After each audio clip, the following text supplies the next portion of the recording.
Good morning all of you. My self Suryakant Kumar और आप देख रहे हैं आकांक्षा क्लासेस। आकांक्षा क्लासेस में आपका स्वागत है। आज के लेक्चर में मैं क्लास 9 के बारे में केमिस्ट्री का लेक्चर बताने जा रहा हूं, जो केमिस्ट्री का पहला चैप्टर है मैटर इन आवर सराउंडिंग।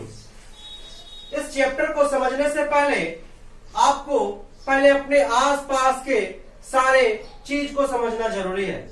आपके आसपास कौन कौन सा चीज है, वो चीज किस चीज से बना हुआ है, उस चीज के अंदर में कॉम्पोजिशन क्या है, ये सारे चीजों के बारे में आज के लेक्चर में बताऊंगा। ध्यान दीजिए, सबसे पहले हमारा जो टॉपिक है matter in our surrounding. Matter, हमारा पहला टॉपिक ये आता है कि मैटर क्या है। आपको क्या लगता है कि मैटर का डिफिनेशन क्या होना चाहिए? मैटर से आप क्या समझते हैं? आपके आसपास वो सारे चीज, आपके आसपास जितने सारी चीज है वो मैटर है। जैसे मेरे हाथ में मार्कर, ये एक मैटर है। हम जिस बोर्ड पे पढ़ा रहे हैं ये बोर्ड हमारा मैटर है।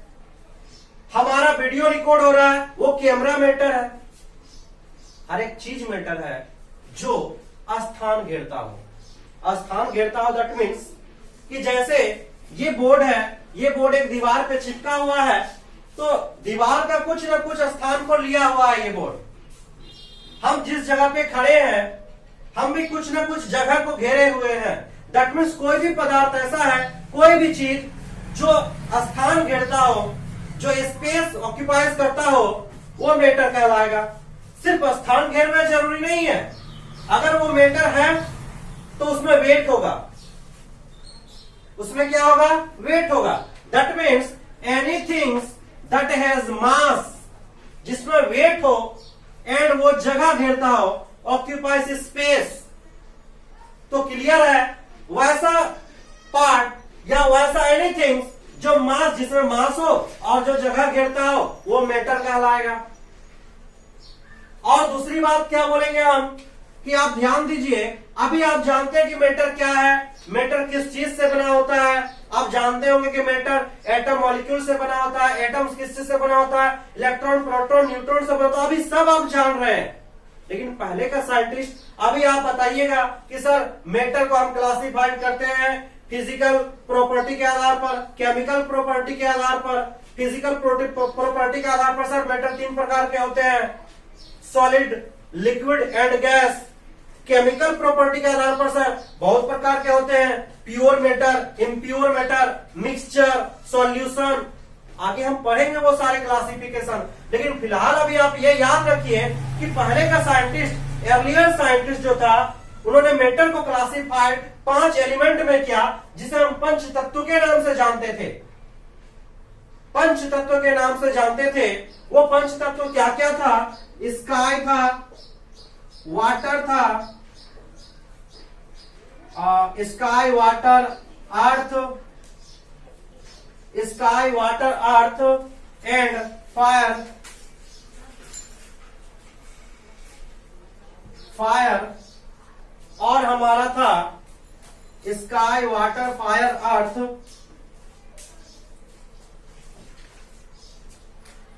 And air. ये 5 तत्व को मिला के पंच तत्व कहा गया। इसी 5 तत्व को हम लोग पंच तत्व के नाम से जानते थे। मैटर को पहले इस 5 तत्वों में डिवीजन किया गया, इस 5 तत्वों में क्लासिफाइड किया गया। लेकिन अब हम बात करेंगे, ये तो हमारा अर्लियर साइंटिस्ट ने किया था, इस पे हम चर्चा नहीं करेंगे। लेकिन हमारा जो अब टॉपिक होगा कि मैटर को हम जो क्लासिफाइड किए हैं वो हम फिजिकल बेसिस पे और केमिकल बेसिस पे किए हैं। तो सबसे पहले आप ये भी जानते होंगे कि कोई भी मैटर है, उस मैटर का जो यूनिट होगा, उस मैटर का जो स्मॉल पार्टिकल्स होगा, उस मैटर के स्मॉल पार्टिकल्स को हम एटम्स या फिर आप एलिमेंट्स या फिर आप मॉलिक्यूल्स बोल सकते हैं, मॉलिक्यूल्स। तो हम देखेंगे कि मैटर का क्लासिफिकेशन जो हुआ है केमिकल बेसिस पे या फिजिकल बेसिस पे हुआ। चलिए हम अगले टॉपिक पे देखते हैं।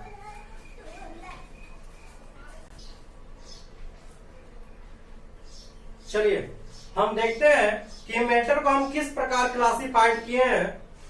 On the basis of property, property के आधार पर, प्रॉपर्टी को देखते हुए हम मैटर को मेनली दो भाग में बांटे हैं, फिजिकल प्रॉपर्टी के आधार पर एंड केमिकल प्रॉपर्टी के आधार पर। फिजिकल प्रॉपर्टी के आधार पर उनका कि नेचर क्या है, उस किस अवस्था में, किस फेज में है, किस स्टेज में है, इस आधार पर देखते हुए मैटर को हम 3 स्टेज में बांटे हैं, solid state, liquid state and gas state. अगर हम केमिकल कंपोजिशन का बात करें, केमिकल कंपोजिशन के आधार पर हम सबसे पहले मैटर को दो भाग में बांटे, प्योर मैटर एंड मिक्सचर। आपको बताएंगे हम कि प्योर मैटर एंड मिक्सचर में क्या डिफरेंस है। उसके बाद प्योर मैटर को दो भाग में बांटे हैं, pure elements and pure compound. Elements क्या है और कंपाउंड क्या है, इस पे हम बात करेंगे। फिर हम बात करेंगे मिक्सचर क्या है, मिक्सचर कितने टाइप के होते हैं। तो मिक्सचर फिलहाल अभी हम 2 टाइप के लिखे हैं, homogeneous mixture and heterogeneous mixture. आपको बता दें कि ये जो होमोजीनस मिक्सचर है, एक्चुअली में होमोजीनस मिक्सचर को मिक्सचर नहीं कहा जा सकता है। आप वर्ड पे ध्यान दीजिए, होमोजीनस। अगर होमोजीनस वर्ड आया तो वहां कभी मिक्सचर वर्ड नहीं आ सकता है, क्योंकि मिक्सचर वर्ड सिर्फ और सिर्फ हेट्रोजीनस में आएगा, होमोजीनस में नहीं आ सकता है। हालांकि बुक में दिया हुआ है, इस बात पे हम ज्यादा चर्चा नहीं करेंगे, लेकिन फिर भी हम आपको बताना चाहेंगे कि कभी भी मिक्सचर वर्ड होमोजीनस के साथ सेट नहीं हो सकता है, सुटेबल नहीं हो सकता है। कैसे, आपको हम एग्जांपल पे बात करते हैं, जरा हम बताते हैं कि मान लीजिए कि आपके पास एक गिलास है, आपके पास एक गिलास है और आप इस गिलास में वाटर लिए, वाटर ले लिए आप, दैट मीन्स सॉल्वेंट ले लिया आप, ये हमारा सॉल्वेंट है। और इस वाटर में आप शुगर डाल दिए, शुगर, चीनी डाल दिया, हमारा चीनी है, ये हमारा हो गया सॉल्यूट। सॉल्वेंट और सॉल्यूट क्या है कि जब कोई मिक्सचर या कोई सॉल्यूशन में जिसकी मात्रा ज्यादा होती है वो सॉल्वेंट कहलाता है और जिसकी मात्रा कम होती है वो सॉल्यूट कहलाता है। ध्यान दीजिए, जैसे आप वाटर में, ये हमारा वाटर है, जैसे आप वाटर में शुगर को डाले तो कुछ मिनट बाद वो शुगर डिसॉल्व हो जाता है वाटर में। आप उस शुगर को देख नहीं सकते नेकेड आई से, उनके आप एटम्स को भी नहीं देख सकते हैं। हाँ, आपको अगर एटॉमिक लेवल पे देखना हो तो आप माइक्रोस्कोप से शुगर के एटम्स को देख सकते हैं, लेकिन आप अपने नेकेड आई से शुगर के एटम्स को नहीं देख सकते हैं। तो ध्यान दीजिए, जब हम वाटर और शुगर को मिलाए, मिक्सअप किए, तो ये पूरे आपस में एक दूसरे में मिल गया। चीनी का, दैट मीन शुगर का जो एटम था वो वाटर के एटम के साथ घुलनशील हो चुका, मिक्सअप हो चुका, यानी कि अब हम वहां जो शुगर का एटम है उस एटम को अपने नेकेड आई से नहीं देख सकते हैं। तो इस प्रकार का जो घोल है ये हमारा सॉल्यूशन कहलाता है, ना कि मिक्सचर कहलाएगा। ये मिक्सचर नहीं कहला सकता है, ये कहलाएगा सॉल्यूशन। आप इसको होमोजीनस सॉल्यूशन बोल सकते हैं, होमोजीनस मिक्सचर नहीं बोल सकते हैं, क्योंकि मिक्सचर टर्म हम वैसे जगह पे यूज करते हैं। ध्यान दीजिए, अब हम मिक्सचर कहां यूज करेंगे। अगर मान लीजिए कि आप एक गिलास लिए और गिलास में वाटर डाल दिया, और क्या हुआ, उस वाटर में आप क्या डालिएगा, वो घुलनशील पदार्थ जो डिसॉल्व नहीं हो, जो डिसॉल्व नहीं हो, आप इसमें मान लीजिए कि रेत डाल दिए, रेत जिसको हम बालू कहते हैं। अगर आप रेत डाल दिए तो क्या वो बालू वो वाटर में डिसॉल्व होगा? नहीं होगा। तो इस केस में आप इसे हेट्रोजीनस मिक्सचर कह सकते हैं। क्या कहेंगे? Heterogeneous mixture. लेकिन हम होमोजीनस, होमोजीनस जहां टर्म आ गया, होमोजीनस का मतलब होता है कि सॉलिड पार्टिकल्स जो आप डिसॉल्व कर रहे हैं वो पूरी तरीके से सॉल्वेंट में घुल जाएगा, एक प्रकार का विलियन तैयार करेगा, सॉल्यूशन तैयार करेगा, ना कि मिक्सचर तैयार करेगा। मिक्सचर हम वही यूज करेंगे जहां पर सॉल्यूट पार्टिकल्स सॉल्वेंट में पूरी तरीके से ना घुले, वो मिक्सचर कहलाएगा, वो सॉल्यूशन नहीं कहलाएगा। जहां भी होमोजीनस वर्ड आ रहा है, होमोजीनस का मतलब ही होता है कि सॉल्यूट पार्टिकल्स सॉल्वेंट में पूरी तरीके से घुलनशील हो जाएगा। तो जब पूरी तरीके से घुलनशील हो चुका है तो फिर वो मिक्सचर कहां कहलाया, वो तो सॉल्यूशन कहलाएगा, क्योंकि हम जानते हैं सॉल्यूशन और मिक्सचर में डिफरेंट, कि सॉल्यूशन में सॉल्यूट पार्टिकल्स सॉल्वेंट में पूरी तरीके से घुलनशील हो जाएगा, जबकि मिक्सचर में सॉल्यूट पार्टिकल्स हमें नेकेड आई से दिख सकता है। ये डिफरेंट है। मैं इन सभी बातों पे चर्चा करूंगा। फिलहाल मैं एक एक लाइन से आगे बढ़ता हूं कि फिजिकल प्रॉपर्टी में सॉलिड, लिक्विड एंड गैस के बारे में मैं बताऊंगा।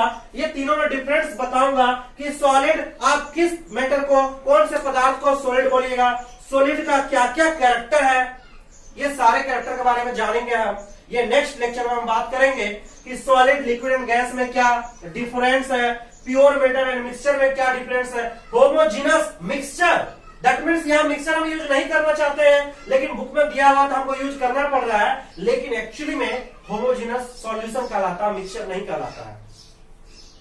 क्यों नहीं कहलाता है मैं आपको एक्सप्लेन कर चुका हूं कि जहां भी होमोजीनस वर्ड यूज होता है वहां पर इसका मतलब ये निकलता है, अर्थ निकलता है कि होमोजीनस मिक्सचर में जो सॉल्यूट पार्टिकल्स होते हैं वो सॉल्वेंट में पूरी तरीके से घुलनशील हो जाते हैं, डिसॉल्व हो जाते हैं। आप नेकेड आई से डिस्टिंक्ट नहीं कर सकते हैं, डिफरेंशिएट नहीं कर सकते हैं, अलग नहीं कर सकते हैं दोनों को। तो जब हम अलग नहीं कर सकते हैं तो वो मिक्सचर कहां हुआ, वो तो सॉल्यूशन हो गया। तो आप याद रखिए कि homogeneous mixture actually homogeneous mixture नहीं बल्कि होमोजीनस सॉल्यूशन कहलाता है। आज के लिए इतना ही, धन्यवाद, थैंक यू। नेक्स्ट लेक्चर में मैं बताऊंगा ये सारे का डिटेल्स।